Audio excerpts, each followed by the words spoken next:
In today's video, I'm going to teach you how to create rules for task automation in GoodDay. By the end of this walkthrough, you'll know exactly where to go and what to click to start automating repetitive actions in your projects, so your workflow becomes faster and more consistent.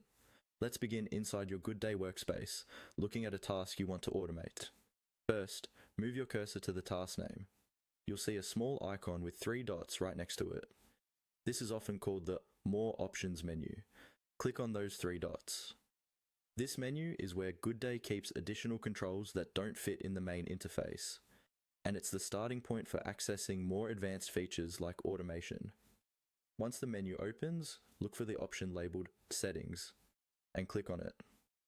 Settings is where you can configure how that task or project behaves, including things like statuses, workflows, and of course automation rules.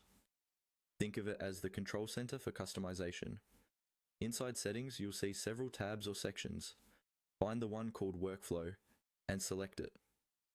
The Workflow area is where GoodDay defines how tasks move from one state to another, such as from new to in progress to done. This is important because most automations are tied to changes in status, assignee, or other workflow-related events. Now that you're in the Workflow section, locate and click on the Automation option. Depending on your layout, this might appear as a tab, a button, or a subsection within the workflow settings. Clicking Automation takes you to the place where you can create and manage rules that tell GoodDay what should happen automatically when certain conditions are met. At this point, follow the on-screen prompts that GoodDay provides.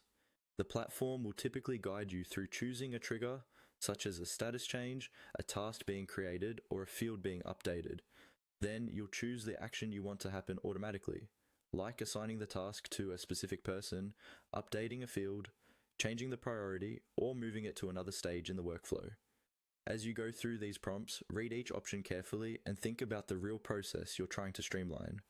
You don't need to set up everything at once. Start with a simple rule, test it on a few tasks, and adjust if needed. When you're done, save your changes, and your new automation rule will start working immediately according to the conditions you defined.